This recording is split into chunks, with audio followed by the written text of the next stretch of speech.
옆 사람은 인사하시기 바랍니다. 사랑하고 축복합니다. 오늘 안수 집사에서 찬양해 주셨습니다. 감사의 박수를 드리겠습니다. 이 세상에서 가장 아름다운 꽃과 그리고 가장 감나가는 꽃은 무엇일까요?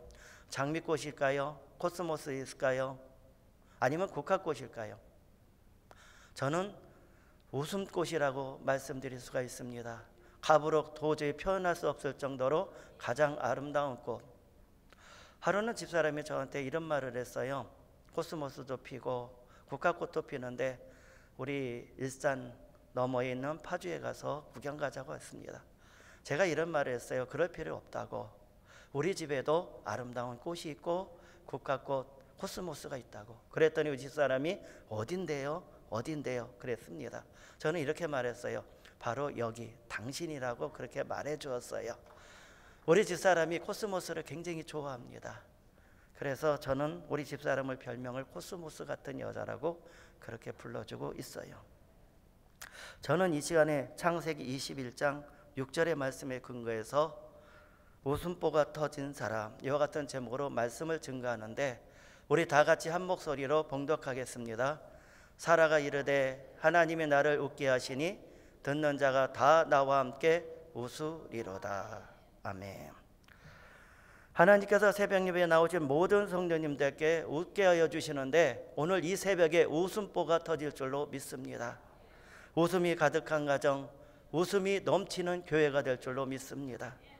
웃음소리가 그치지 않는 오늘 성도님들이 되시기를 바랍니다. 오늘 성경 말씀에 보면 하나님은 슬픈 사람을 웃겨주시는 하나님으로 말씀하고 있습니다. 저는요 개그 콘서트를 많이 봅니다. 왜냐하면 긍정적으로 재밌게 웃어서 한번 웃어볼까 하고 이렇게 하기도 합니다. 그리고 많은 사람들이 기쁨을 찾기 위해서 돈을 벌기도 하고 권력을 갖기도 하고 쾌락을 지키며 여행을 떠나기도 합니다. 하지만 이러한 기쁨과 웃음은 잠시 잠깐이라고 말씀드릴 수가 있어요. 하지만 변치 않는 웃음, 두고두고 웃을 수 있는 웃음은 하나님께서 우리들에게 주시는 웃음이라고 말씀드릴 수가 있어요. 실망한 사람을 웃게 하시고 절망한 사람을 웃게 하여 주시는 하나님. 첫 번째로 믿음을 통하여 웃게 하여 주시는 하나님이 계십니다. 창세기 21장 6절을 보시기 바랍니다. 우리 다 같이 한 목소리로 한 번 더 우리가 봉독하겠습니다. 사라가 이르되 하나님이 나를 웃게 하시니 듣는 자가 다 나와 함께 웃으리라. 사라는 웃을래야 웃을 수 없는 그런 여인이었다고 말씀드릴 수가 있어요. 뜨거운 사막지대를 정처 없이 떠돌아다니던 나그네 아내가 된 후에 90세가 되도록 자식이 없었다는 것입니다. 그리고 황혼한 그런 들판에서 인생의 생명을 마감하는 그런 여인이 되고 말았어요.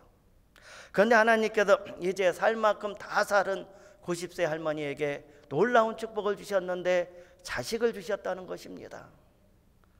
평생 동안 낳지 못할 줄 알았던 그 여인에게 아들을 하나님이 주셨어요.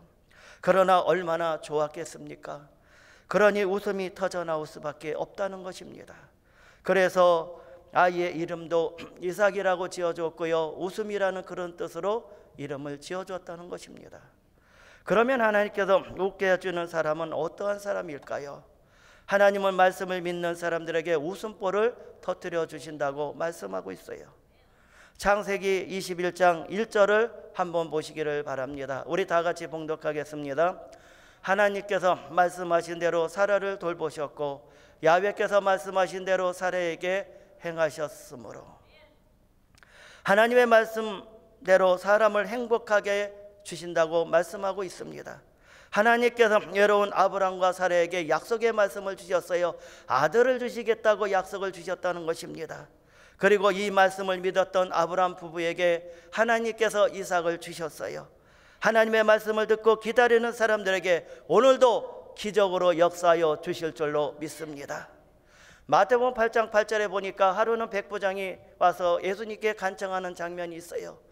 우리 집에 하인이 다 죽게 되어서 이제는 그 인간의 힘으로 손을 쓸 수 없는 그런 지경이 이르렀다고 예수님께 고합니다.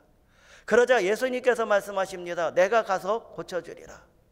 그러자 백부장은 이렇게 말합니다. 주여, 내 집에 들어오심을 나는 감당치 못하겠사오니 말씀으로만 하옵소서, 말씀으로만 하옵소서. 예수님께서 이렇게 말씀하십니다. 이스라엘 땅에서 이만한 믿음을 만나보지 못했노라. 가라, 내 믿음대로 될지어다 하셨고 즉시 그 백부장의 아이는 낫게 되었다는 것입니다. 마가복음 5장 21절에 보니까 해당장이라는 사람이 나옵니다. 예수님께서 하늘나라의 말씀을 전하고 있는데 저 멀찍이에서 해당장 야이로가 뛰어옵니다. 숨이 찹니다. 헐떡거립니다. 막 달려왔고 예수님을 붙들고 간청합니다. 내 어린 딸이 다 죽게 되었사오니 오셔서 머리에 손 얹어주시고 구원시켜 주시고 살려달라고 간청을 합니다. 그러자 예수님께서 그의 집으로 향해서 가고 있는데 도중에 12해 동안 혈루병 여인, 앓은 여인이 예수님의 옷자락을 만집니다. 이 여인은 12년 동안 온갖 노력을 다했어요. 용하던 의원도 만났습니다. 좋은 약도 먹었습니다. 재산의 방법을 노력했지만 그의 병은 더 중하여져 갔고 이제는 동서남북을 바라보도 희망이 없는 그런 지경에 이르고 말았다는 것입니다. 그랬을 때 예수님의 복된 소식을 듣게 되었습니다. 전지전능하시며 인간의 생사화복을 주관하신 하나님이 생사화복을 주관하시고 구원시켜 주시고 살려주시고 귀신 쫓아내며 병든 자를 치료한다는 사실을 알게 되었고 믿었어요. 그 혈루병 여인이 예수님께 다가갈 때 많은 군중들이 있었습니다. 그럼에도 불구하고 자기는 부정한 사람이에요. 돌에 맞아 죽을 수도 있습니다. 그런데도 그거는 환경을 뛰어넘어서 예수님의 옷자락을 만졌어요. 그는 믿음으로 만졌습니다. 혈루의 근원이 나갔어요. 치료함 받았어요. 예수님께서는 그걸 하시고 그 여인을 만나서 칭찬해 주시고 대화를 나눕니다. 해당장 야이로의 마음은 똥줄기가 타납니다. 큰일 났습니다. 내 어린 딸이 다 죽어가는데 저 여인이 나타나서 저렇게 대화를 나누고 그러니까 너무너무 안타까웠어요. 발을 동동 구릅니다. 그래서 예수님께서는 그 여인을 다 만난 뒤에 그 해당장 야이로 집으로 막 가려고 하는데 저쪽 멀리서 해당장 야이로의 종들이 막 뛰어옵니다. 그러면서 이렇게 말합니다. 이 선생님을 괴롭게 하지 마옵소서. 당신의 어린 딸은 이미 죽었나이다. 앞이 캄캄합니다. 난리 났습니다. 그랬는데 예수님께서 이렇게 말씀하십니다. 두려워 말고 믿기만 하라. 이 말씀은 저 하늘이 멀어지고 이 땅이 꺼져도 1.1핵도 변함이 없는 하나님의 말씀이었다는 것입니다. 해당장 야이로는 그 말씀을 믿기로 했어요. 그래서 예수님과 함께 그 해당장 야이로 집에 갔을 때 많은 사람들이 피를 불며 원하며 우는 사람들이 있어요. 그 당시에도 보람상조가 있었는지 몰라도 많은 사람들이 울며 피를 불며 원하고 그렇게 그 장례집에 그 장례를 치러주고 있었다는 것이에요. 예수님께서 말씀하십니다. 이 아이가 죽은 것이 아니라 잔다. 많은 사람들이 비웃었어요. 조롱합니다. 그랬을 때 예수님께서는 불신자와 함께 할 수 없어서 베드로와 요한과 그의 부모와 함께 그의 소녀의 방으로 들어가서 문을 닫은 뒤에 이렇게 말씀하십니다. 소녀의 손을 잡고 달리다꿈 소녀야 일어나라 하니 그 소녀가 즉시 일어나고 생명이 돌아왔다는 것입니다. 해당장 야이로 집에 슬픔이 가득했었는데 하나님께서 함께 하심으로 말미암아 그 가정에 웃음보가 터지는 기쁨의 축복의 생명을 살려주신 줄로 믿습니다. 예수님께서 이 세상에 오셔서 아파서 울고 실패해서 울고 가난해서 슬프게 살아가는 사람들에게 웃음을 다시 찾아주려고 이 세상에 오셨다는 것입니다. 예수님을 만난 사람들은 울며 왔다가 웃으면서 집으로 돌아갔다는 것이에요. 마태복음 11장 28절을 보시기 바랍니다. 우리 다 같이 봉독하겠습니다. 수고하고 무거운 짐자들아 다 내게로 오라. 내가 너희를 쉬게 하리라.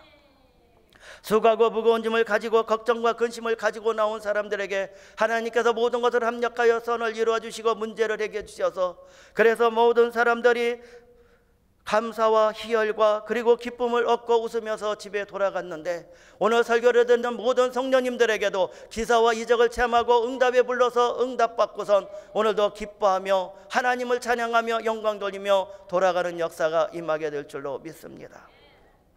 그런데 이들은 모두 예수님께서 말씀하신 대로 받아들이고 믿었던 사람들이라고 말씀드릴 수가 있어요. 둘째로 생명을 주관하시는 하나님이 계시다고 말씀드릴 수가 있습니다. 누가복음 7장 11절로 17절에 보니까 나인성 과부의 아들이 나오고 있습니다. 이 세상에서 가장 슬픈 단어가 있다면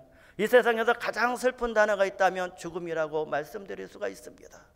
그리고 가장 사랑하는 사람이 세상을 떠나면은요 죽음의 통곡을 해도 그 서러움은 가시지 않는다고 말씀을 드릴 수가 있는 것이에요. 일찍이 홀로 된 한 여인이 있었습니다. 행복을 꿈꾸며 시작한 결혼이었지만 어찌 되었는지 마음대로 되지 않았어요. 사랑하는 남편이 자식 하나만 남겨놓고 그렇게 뭐가 바빴는지 이 세상을 떠나고 말았다는 것입니다. 거칠고 험한 세상에 연약한 여인 홀로 살기란 그리 쉬운 일은 아니었어요. 몇 번이고 세상을 포기하고 싶은 순간이 있었습니다. 하지만은 아무것도 모르고 옹알이하는 어진 자식 때문에 그래도 살아야겠다는 마음을 추스렸습니다. 어느덧 세월이 흐르다 보니까 까마득해 보이던 어린 자식이 제법 장성해서 어머니를 걱정하는 그런 효자가 되어 있었다는 것입니다. 말로 못할 외로움과 고생의 세월을 살아왔지만 자식을 바라볼 때마다 헛된 인생은 아니었구나 위로를 받고 나였어요. 그리고 하나님의 위로를 받았습니다. 하나뿐인 자식이 대견스럽고 제 아비를 꼭 닮은 자식을 보내려면 가슴이 저미는 추억이 아련하게 다가왔어요. 그는 대견스럽고 기쁨이었고 보람이었습니다. 하나뿐인 아들은 희망이었고 행복이었다고 말씀드릴 수가 있는 것이에요. 그러나 때로는 운명이란 얼마나 몰인정하고 비정합니까? 이 여인의 마지막 남은 행복마저도 빼앗아 버리고 말았다는 것이에요. 어느 날 이름 모를 질병에 시름시름 앓다가 그 건강하고 마음 착한 아들이 세상을 떠나고 말았다는 것입니다. 하늘이 무너지고 말았어요. 앞이 캄캄했습니다. 멍든 가슴에 맺힌 슬픔은 통곡해도 그 슬픔은 이겨낼 수가 없었다는 것입니다. 울어도 슬픔은 씻겨지지 않았어요. 세상살이 다 그렇다고 해도 이것만은 아니지 않습니까? 어찌 이럴 수 있단 말입니까? 남편은 죽어 뒷산에 묻고 자식은 죽어 가슴에 묻는 이 여인의 마음과 그리고 눈에는 피눈물이 흐르고 있었다는 것입니다. 살아있는 자들이 죽은 자에게 할 수 있는 일은 오직 한 가지뿐, 땅을 파고 그 관을 무너주는 장례를 치러주는 일밖에 없다는 것입니다. 동네 사람들은 죽은 청년을 관에 넣어 상에 싣고 마을 밖으로 나가고 있었어요. 자식을 잃은 어미는 고개를 들지도 못한 채 무덤으로 가는 아들의 마지막 길을 피눈물로 적시고 있습니다. 울긋불긋한 상여 껍데기는 오산찬란하지만 그러나 그 안에는 죽음이 있고 죽음의 길을 가는 길은 절망의 길이요 눈물의 행렬이요 탄식의 불이라고 말씀드릴 수가 있습니다. 그런데 저 아래에서 한 무리들이 올라오고 있었습니다. 이 세상의 지위가 대담한 사람들도 아니라는 것이고 그렇다고 지식이 뛰어난 사람도 아니라고 말씀드릴 수가 있습니다. 인생의 세상의 변두리에서 하루하루 살다가 하루살이처럼 없어지는 그런 인생의 사람들이었습니다. 그런데 이들은 생기가 있었고 눈빛이 달랐고 희망이 있었던 사람들입니다. 자신감이 있었고 확신이 있고 용기가 충만한 사람들이었고 그 사람들의 얼굴은 웃음이 가득한 사람들이었습니다. 이 사람들의 한복판의 중심에는 예수 그리스도께서 함께하고 있었다는 것입니다. 예수님과 함께 올라오는 무리들이 있었다는 것이에요. 죽은 아들을 장사에 지내려고 무덤으로 내려가는 통곡의 행렬과 예수님과 함께 희망을 안고 올라오는 생명의 무리들이 만나게 되었다는 것입니다. 예수님은 무덤을 향해서 내려가는 죽음의 행렬을 멈추게 하고 말씀하십니다. 멈추라고 말씀하셨습니다. 그리고 죽은 아들의 관뚜껑을 어루만지며 통곡하는 눈물의 여인에게 이렇게 말씀하십니다. 누가복음 7장 13절에 여인아 울지 말라고 말씀하고 있습니다. 오늘 설교를 듣는 여러분들도 마찬가지입니다. 질병으로 인하여 물질로 인하여 가정의 파탄과 열악과 환난과 고통으로 인하여 여러 가지 환난이 다가오는 것으로 인하여 여러분들은 주저앉아서 울고 있을지도 모릅니다. 예수님께서 오늘 여러분들에게 찾아와서 이렇게 말씀하십니다. 울지 말라고.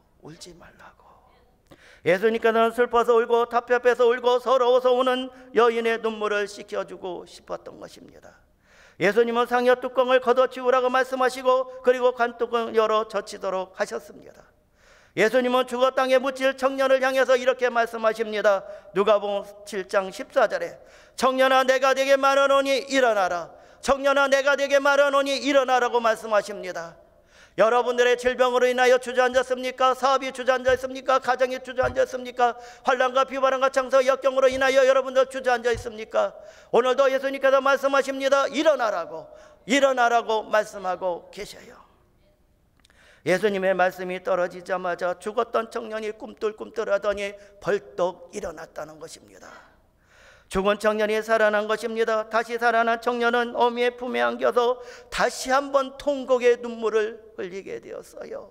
이 눈물은 죽음의 눈물이 아닙니다. 다시 살아난 눈물이요, 생명의 눈물이요, 그리고 다시 만난 기쁨의 눈물이라고 말씀드릴 수가 있어요. 이 광경을 지켜보던 많은 사람들이 하나님께 큰 영광을 돌리며 하나님께서 자기 백성을 돌아보셨다고 그들은 춤추면서 웃으면서 하나님께 영광 돌렸다는 것입니다. 이 세상에 두 행렬이 있어요. 하나는 목놓아 울며 가는 죽음의 행렬이 있고요, 또 다른 하나는 기뻐하며 웃으면서 올라가는 생명의 행렬이 있다고 말씀드릴 수가 있습니다. 두 행렬이 만나게 되어 있습니다. 생명이 죽음을 삼켜버렸고 기쁨이 슬픔을 삼켜버렸습니다. 빛의 행렬이 어둠을 삼켜버렸고요, 생명이 승리합니다. 기쁨만 남는 것입니다. 예수님이 최후의 승리자로서 남게 되시는 것입니다. 걱정하지 마십시오. 비록 보기에 초라하고 그리고 세상이 주변거리는 그 서성거리는 인생이라고 할지라도 예수님이 함께하는 인생이라면 잘 되는 길이요, 기쁨의 물이라고 말씀드릴 수가 있습니다.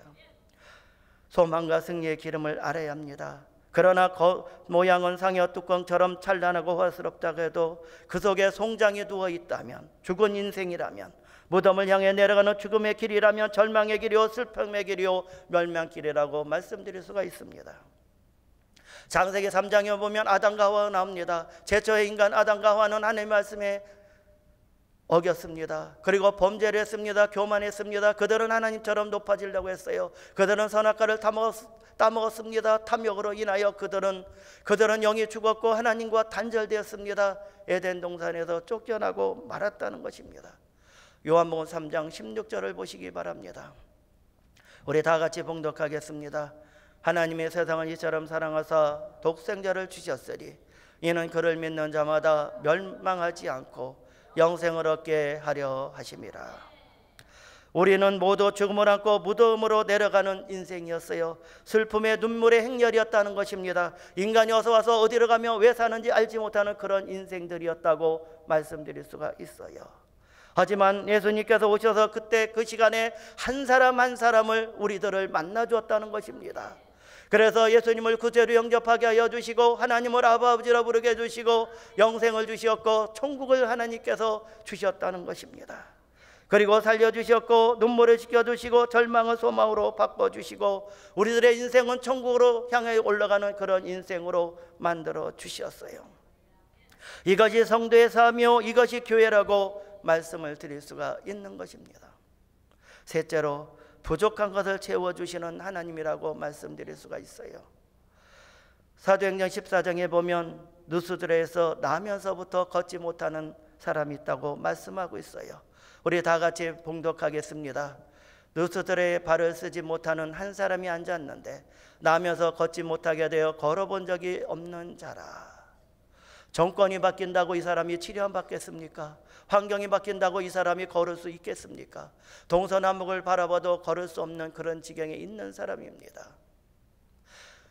건강한 사람이 한 발짝 갈 때 이 사람은 자기 몸을 비비면서 기어서 가는데 10번을 움직여야 갈 수 있는 겨우 그런 사람. 그런데 사도 바울이 복음을 전가한다는 그 소식을 듣고 이 사람은 그 하나님을 만나러 갑니다. 그래서 몸을 비틀면서 기어서 갑니다. 그래서 최선을 다해서 하나님을 만나러 가는 사람. 이 사람은 건강이 부족한 사람이었습니다. 하나님을 만날 수만 있다면 내가 걷기도 하고 이 생활을 청산하고 자기는 구원을 받아서 그리고 열심히 살아갈 수 있는 그런 삶을 갈 수 있는 축복의 사람이라는 사람을 알고 하나님을 만나러 갔다는 것입니다. 그랬을 때 사도 바울이 하나님의 말씀을 전합니다.